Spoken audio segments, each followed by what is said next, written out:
Ashama harka fuunee jaalatamtoota kabajamtoota daawwattoota yuutuubii kiyya jalatti argamtan hundi keessanuu biyya keessa biyya alaa kan jirtan daawwattoota koo hordoftoota koo akkam jirtan nagaa keessanii ani nagaa kiyya galanni waaqayyoof haa ta'u baga jiraattan baga fayyaa nagaa keessan taatan isiniin jecha viidiyoo kanarratti suuraa akkuma argitanii obboleettii keenya kana warri beektan ni jirtu warri hin beekne eeluu tuub yookiin immoo obboleettii naayii warri wallaaltan hin jirtanii mirxii ilma ortodoksii yookiin immoo goobazii baalii isaa kan kabajuu fi hojii gaggaarii kan hojjetu haadha manaa isaa waliinuu kan baay'ee namatti tolu akkasumallee maatii isaa muluu kan nu barsiise obboleettii isaa kana waliin walitti dabalee maatii isaa kan nu barsiise sirriitti akka isa hubannu nu Itoophiyaawwan kan taasise naayii warri wallaaltan hin jirtu jedhee hin amanuu.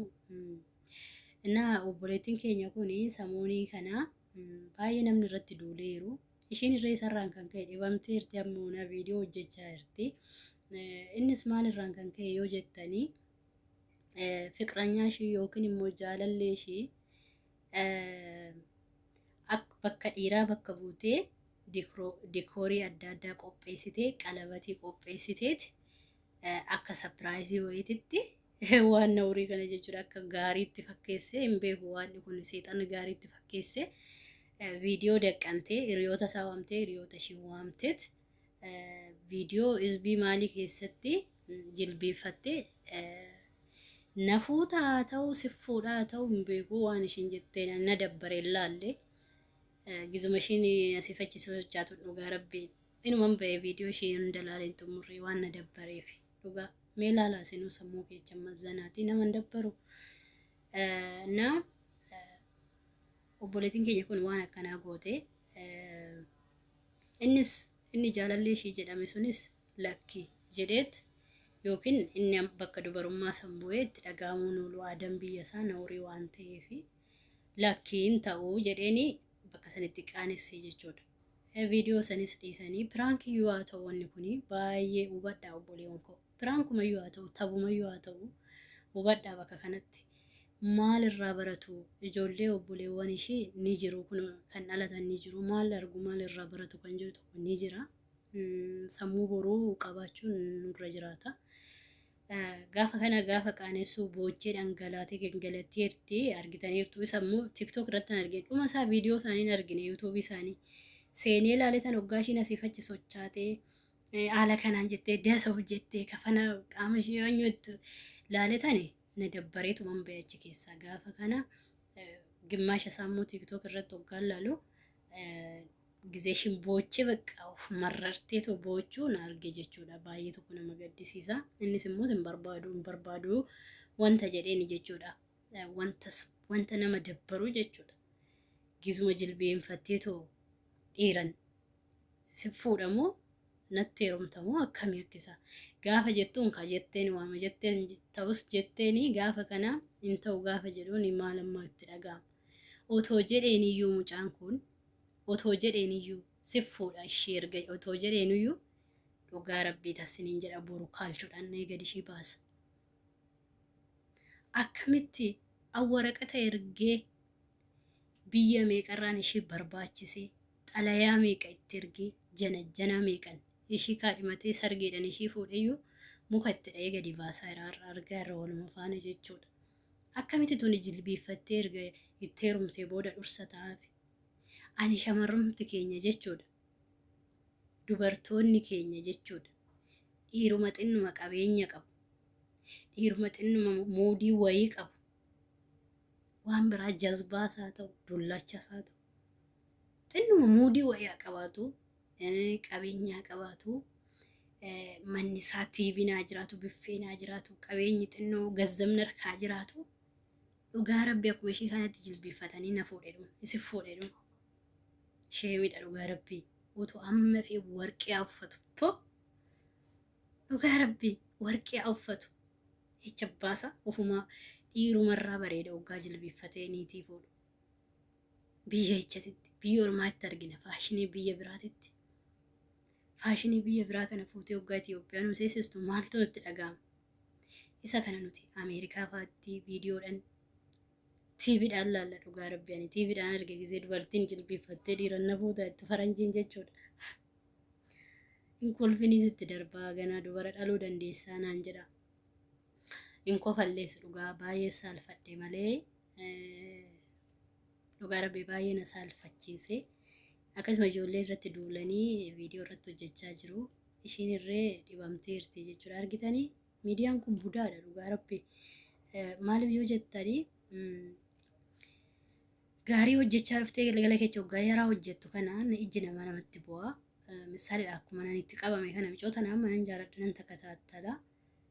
Waan isaan hojjetan hundaan nan beeka waan nama saalfichu tanaan duras hojjetaniiru baay'ee waan nama qaanessuuf hojjetanii jiru akkasuma obboleettii ishee jechuudha obboleettuma eeluun dhokatanii akka piraankii godhuu yaadaniiti.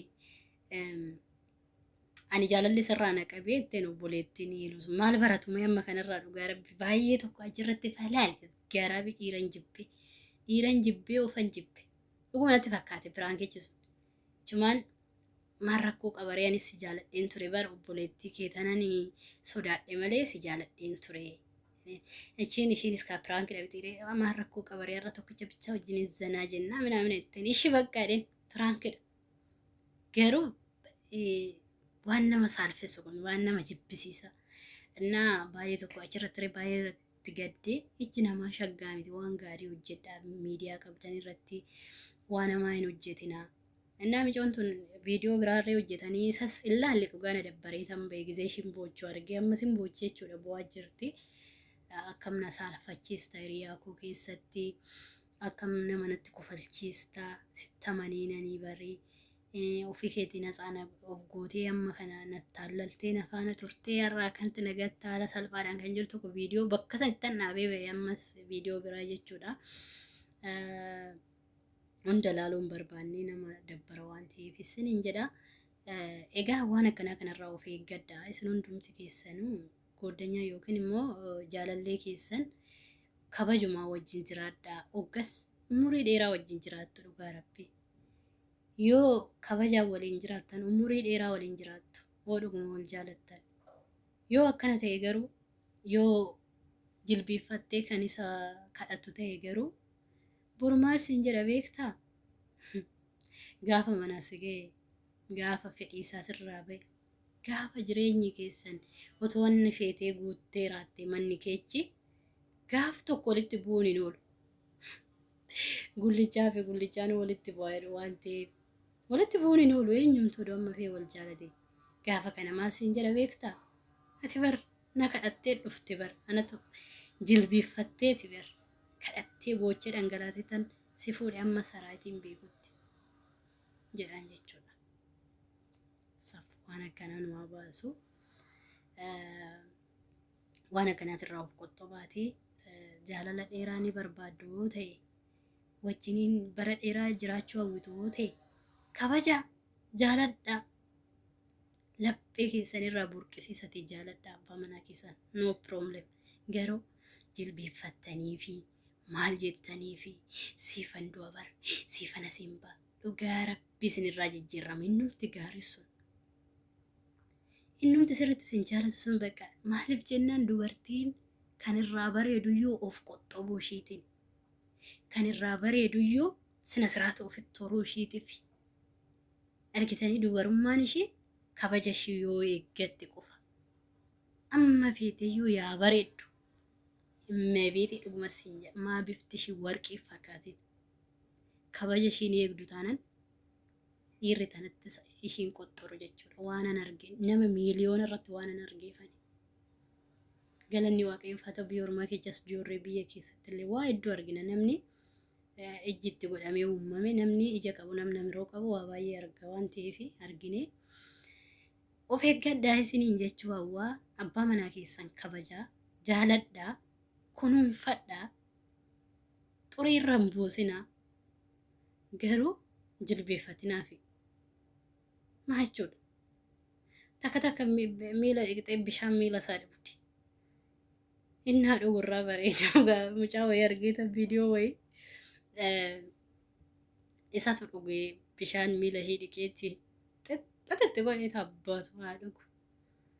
Innaa isarraa irree hin bareedaa yoo dhungate sirraa bareeda no problem dhungadhaa isinis rakkoo hin qabu.